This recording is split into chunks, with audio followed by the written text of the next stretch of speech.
नमस्ते मित्रों, कथानिधि चैनल पर आपका बहुत बहुत स्वागत है।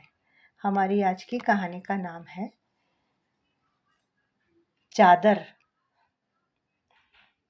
तो चलिए कहानी शुरू करते हैं। दीपा जी, ये सवाल तो कायदे कानून का नहीं है, बल्कि आबादी रोकने का है। ऐसी औरतें नई चादरें ओढ़ ओढ़ कर हमारी सारी मेहनत पर पानी फेर देंगी। सरबती जब कर्मों के साथ ब्याह कर आई तो देखने वालों के मुंह से निकल पड़ा था, अरे यह तो कोयले को कंचन मिल गया है। वैसे शरबती कोई ज्यादा खूबसूरत नहीं थी, थोड़ी ठीक ठाक सी कद काठी और खिलता सा रंग, बस इतनी सी थी उसकी खूबसूरती की जमा पूंजी। मगर कर्मू जैसे मरियल से अधेड़ के सामने तो वह सचमुच अप्सरा ही दिखती थी। आगे चलकर सबने शरबती की सीरत भी देखी और उसकी सीरत सूरत से भी 4 कदम आगे निकली। अपनी मेहनत मजदूरी से उसने गृहस्थी ऐसी चमकाई कि इलाके के लोग अपनी अपनी बीवियों के सामने उसकी मिसाल पेश करने लगे। कर्मू की बिरादरी के कई नौजवान इस कोशिश में थे कि कर्मू जैसे लंगूर के पहलू से निकलकर शरबती उनके पहलू में आ जाए। दूसरी बिरादरियों में भी ऐसे दीवानों की कमी न थी। वे शरबती से शादी तो नहीं कर सकते थे, अलबत्ता उसे रखैल बनाने के लिए हजारों रुपए लुटाने को तैयार थे। धीरे धीरे समय गुजरता रहा, लेकिन उसकी देह की बनावट और कसावट पर बच्चा जनने का रत्ती भर भी फर्क नहीं पड़ा। गांव के मंचलों में अभी भी उसे हासिल करने की पहले जैसी ही चाहत थी। तभी जैसे बिल्ली के भागो छींका टूट पड़ा। कर्मो एक दिन काम की तलाश में शहर गया और सड़क पार करते हुए एक बस की चपेट में आ गया।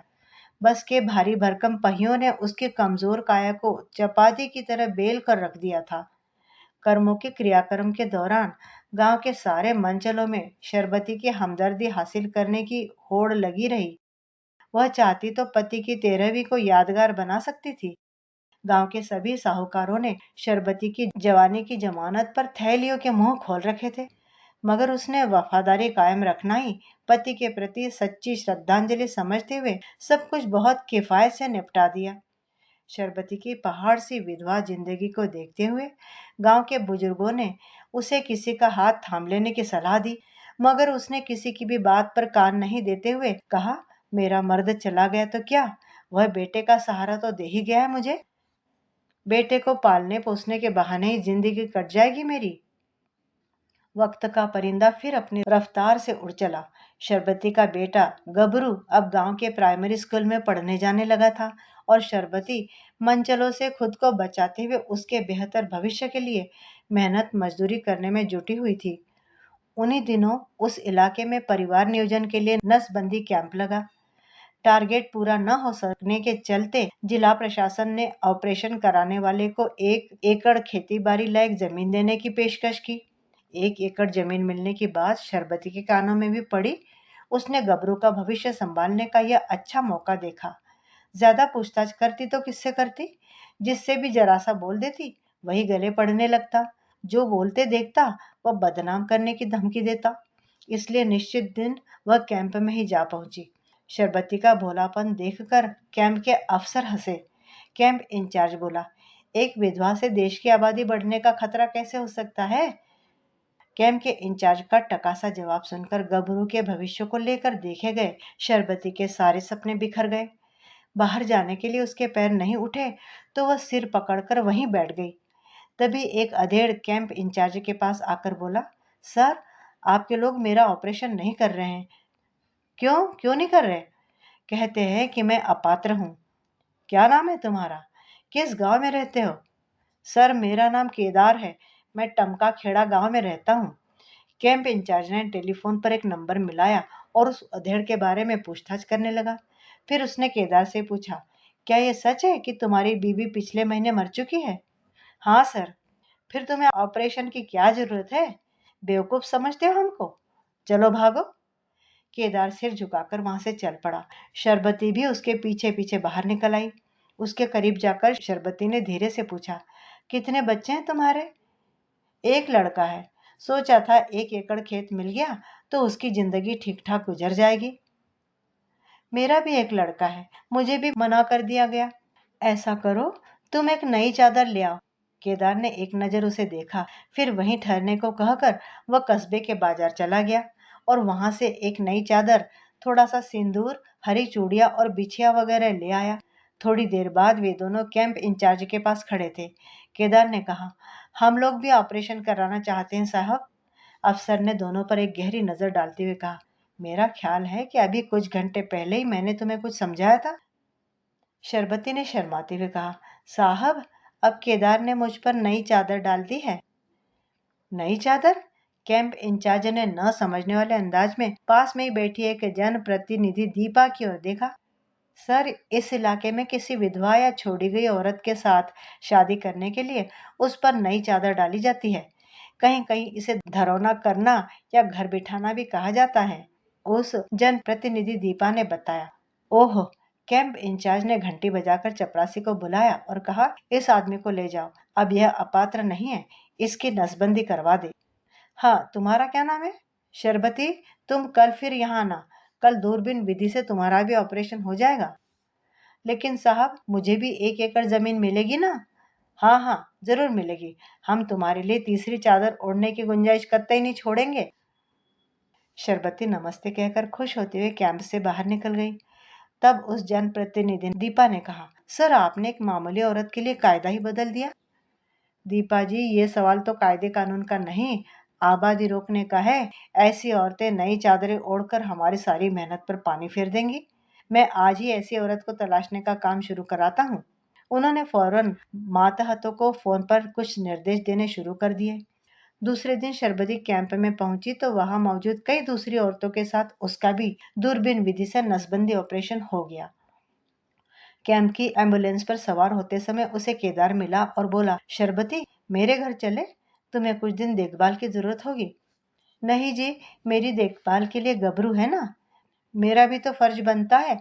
अब तो हम लिखित में मियाँ बीबी है। लिखी हुई बातें तो दफ्तरों में पड़ी रहती हैं।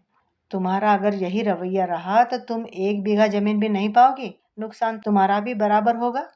मैं तुम्हें ऐसे ही छोड़ने वाला नहीं। छोड़ने की बात तो पकड़ लेने के बाद की जाती है। शरबती का जवाब सुनकर केदार दांत पीस कर रह गया। कुछ साल बाद गबरू प्राइमरी जमात पास करके कस्बे में जाने लगा। एक दिन उसके साथ उसका सहपाठी परमू उसके घर आया। परमू के मैले कुचेले कपड़े और उलझे रुखे बाल देखकर शरबती ने पूछा, तुम्हारी माँ क्या करती है? परमू, मेरी माँ नहीं है, परमू ने मायूसी से बताया। तभी तो मैं कहूँ। खैर, अब तो तुम खुद बड़े हो चुके हो बेटा, नहाने कपड़े धोना खुद कर सकते हो। परमू टुकुर टुकुर शरबती की ओर देखता रहा। जवाब गबरू ने दिया, माँ, घर का सारा काम परमू को ही करना पड़ता है। इसके बापू शराब भी पीते हैं। अच्छा, शराब भी पीते हैं? क्या नाम है तुम्हारे बापू का? केदार। कहाँ रहते हो तुम? टमका खेड़ा। शरबती के कलेजे पर घूंसा सा लगने लगा। उसने गबरू के साथ परमू को भी नहलाया, कपड़े धोए, प्यार से खाना खिलाया और घर जाते समय 2 लोगों का खाना बांधते हुए कहा, परमू बेटा, आते जाते रहा करो गबरू के साथ। हाँ माँ, मैं भी यही कहता हूँ इसे। मेरे पास बापू नहीं है तो मैं जाता हूँ कि नहीं इसके घर। अच्छा, इसके बापू तुम्हें अच्छे लगते हैं? जब शराब नहीं पीते तब मुझे बहुत प्यार करते हैं। अगली बार उनसे मेरा नाम लेकर शराब छोड़ने को कहना, शरबती ने कहा। इसी के साथ ही परमू और गबरू के हाथों दोनों घरों के बीच पुल तैयार होने लगा। पहले खाने पीने की चीज आई गई, फिर कपड़े और रोजमर्रा की दूसरी चीजें भी आने जाने लगी। फिर एक दिन केदार खुद शरबती के घर जा पहुंचा। तुम यहाँ कैसे? शरबती उसे अपने घर आया देखकर हक्की बक्की रह गई। मैं तुम्हें यह बताने आया हूँ कि मैंने तुम्हारा संदेश मिलने से अब तक शराब छुई भी नहीं है। तो इससे परमू का भविष्य संवरेगा? मैं अपना भविष्य संवारने आया हूँ। मैंने तुम्हें भुलाने के लिए ही शराब पीनी शुरू की थी। तुम्हें पाने के लिए शराब छोड़ी है शरबती। कहकर केदार ने उसका हाथ पकड़ लिया। अरे अरे, ये क्या करते हो? गबरू आ जाएगा। वह शाम से पहले नहीं आएगा। आज मैं तुम्हारा जवाब लेकर ही जाऊंगा शरबती। बच्चे बड़े हो चुके हैं, समझाना मुश्किल हो जाएगा उन्हें। बच्चे समझदार भी हैं, मैं उन्हें पूरी बात बता चुका हूँ। तुम बहुत चालाक हो, कमजोर रग पकड़ लेते हो। मैंने तो पहले ही कह दिया था कि मैं तुम्हें छोड़ूंगा नहीं। केदार ने उसकी आंखों में झांकते हुए कहा। शरबती की आंखें खुद ब खुद बंद हो गई। उस दिन के बाद केदार अक्सर परमों को लेने के बहाने शरबती के घर आ जाता। गबरू की जिद पर वह परमों के घर भी आने जाने लगी।